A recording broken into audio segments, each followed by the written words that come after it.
تو کہا کہ اللہ الصمد پڑھتے ہی وہ ایک دم دور ہو جاتا ہے، ایسے جیسے کسی چیز کو کوئی دھکا دے اور وہ چیز دھکے سے ایک دم دور ہو جائے۔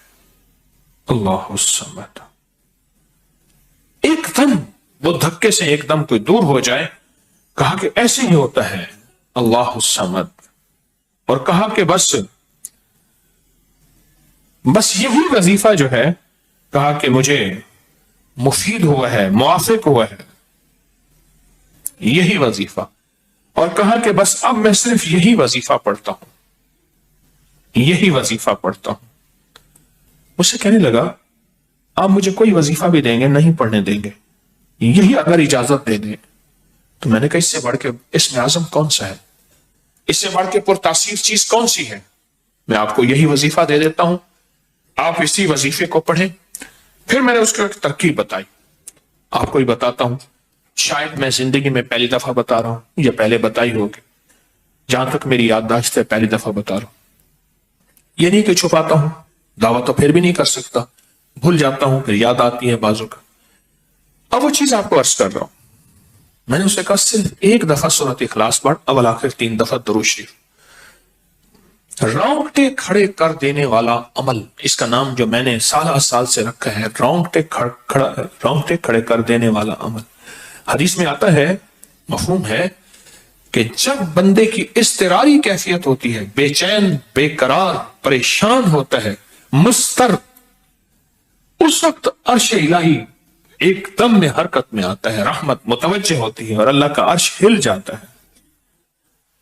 رونگٹے کھڑے کر دینے والا عمل، ایسا عمل جس میں انسان جو ہے بس ایک پل میں ایسے بے چین، بے قرار ہو۔ اس کی ترکیب یہ ہے کہ والا کر درود پاک 3 بار، ایک دفعہ سورۃ اخلاص پڑھیں، اور پڑھ کے جب اللہ الصمد پہ پہنچے نا تو اس کو ہلکا ہلکا دل میں دہرائیں، اللہ الصمد، اللہ الصمد، دہرائیں، توجہ سے دہراتے جائیں۔ پہلے الفاظ آتے ہیں، اور سے سنیے گا، پہلے الفاظ آتے ہیں، پھر کیفیات آتی، پہلے الفاظ آتے ہیں پھر کیفیات آتی ہے۔ پہلے الفاظ آتے ہیں، انسان پہلے الفاظ سے، بچے کو آپ ایسے لوگوں کے ساتھ پلنے کے لیے جو بول نہیں سکتے، بچہ کبھی نہیں بولے گا، وہ کرے گا، بول نہیں سکے گا، کیونکہ بچہ الفاظ چنتا ہے پھر وہ الفاظ بولتا ہے۔ پہلے الفاظ ہوتے ہیں۔ کسی نے پوچھا حضرت میرا دل ذکر نہیں کرتا، بس زبان سے کرتا ہوں۔ کہا مبارک ہو، اللہ نے جسم کے ایک حصے زبان کو قبول کر لیا ہے، اس کو نہ چھوڑنا، ایک وقت آئے گا دل بھی قبول ہو جائے گا، ایک وقت آئے گا دل بھی قبول ہو جائے گا۔ اس زبان والے ذکر کو نہ چھوڑنا، ایک وقت آئے گا دل بھی قبول ہو جائے گا۔ اس کو نہ چھوڑنا، حقیقت کہہ رہا ہوں۔ میں نے اسے کہا کہ ایک ایسا کام کر، تنہائی میں بیٹھ، اور تنہائی میں بیٹھ کے نا بس صرف تو ہو، اللہ ہو اور بندہ ہو، تنہائی میں بیٹھ، اور تنہائی میں بیٹھ کر آپ نے ذکر کرنا، تنہائی میں بیٹھ کر آپ نے ذکر کرنا، تنہائی میں بیٹھ کے، اور اللہ الصمد کی ضربیں لگانی ہے دل پہ۔ پڑھنی صرف ایک دفعہ سورۃ اخلاص ہے، اور جب دیکھیں نا رونگٹے کھڑے ہو گئے ہیں اور انگ میں سے آنسو بہنا شروع ہوئے ہیں، آنسوں سے اور دل سے اور کیفیات سے، ہر جسم کا حصہ اللہ کی طرف متوجہ ہو گیا ہے، ہر دل کا حصہ، ہر جسم کا حصہ، ہر رگ اللہ کی طرف متوجہ ہو گئی ہے۔ تو پھر اللہ کے ساتھ تعلق بنا اور اپنی مراد، اپنی آس، اپنی امید اللہ کے سامنے پیش کر، اپنی مراد، اپنی آس، اپنی امید اللہ کے سامنے پیش کر، اور اللہ الصمد کو دوہرا۔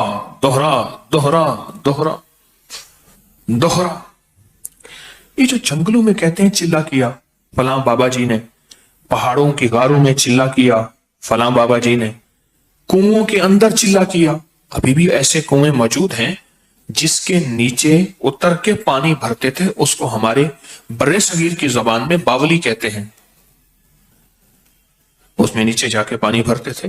میں نے بخارا کے اندر دیکھا اور کئی جگہ دیکھا، ٹھٹھا میں بھی ابھی وہ ہیں، ٹھٹھا میں لیکن خشک ہو چکے ہیں، نیچے جا کے پانی بھرنا، ان کنووں کی گہرائیوں میں جا کے، تنہائیوں میں بیٹھ کے، خشک کنووں میں اللہ الصمد اور ذکر، اس کی وجہ اندر تنہائیوں میں۔ یا پھر کیا کیا؟ کہا کہ روئی کو تھوڑا سا گیلا کر اور پیسی ہوئی کالی مرچیں اس میں ملا اور کانوں میں ڈال کہ کوئی آواز کانوں تک نہ پہنچے۔ میری اماں رحمت اللہ علیہ کے پاس طوطا تھا، تو اس طوطے کو کلمہ پڑھاتی تھی، رات کو پڑھا پڑھا کے نا اس کے کانوں پہ موم لگا دیتی تھی، میں نے خود دیکھا، کانوں پہ موم لگا دیتی تھی کہ ساری رات اس کے کانوں میں اور کوئی آواز نہ جائے، جاگ رہے اور کوئی آواز نہ جائے۔ اچھا ایسا کرتے رہے، میں نے خود دیکھا کچھ عرصے کے بعد اس نے کلمہ پڑھنا شروع کر دیا۔ ایسے ہی ہم اگر مشق کر لیں، جانور کی مشق ہو جائے تو اس کو کلمہ زبان پہ آ جاتا ہے۔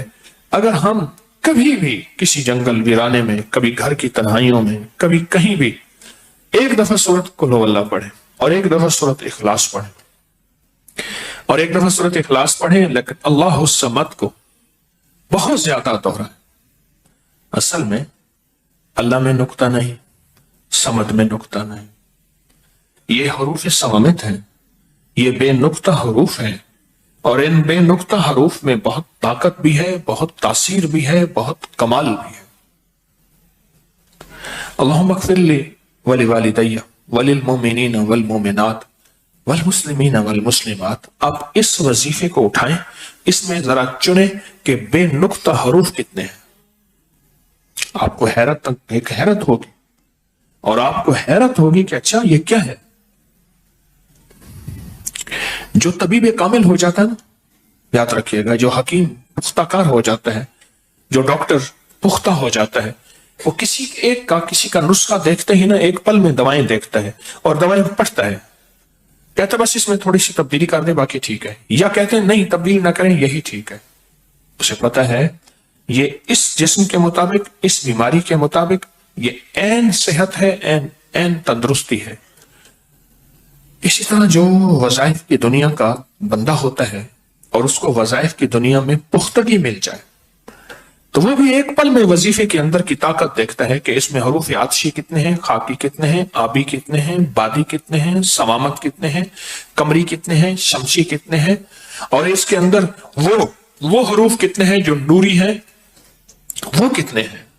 ایک پل کے اندر اس سے وظیفے کی طاقت اور تاثیر، اور ایک پل کے اندر اس کے کمالات اس کے اندر کھل جاتے ہیں۔ اندیکھا جہان ہے، لاہوت مالاکوت کا جہان ہے۔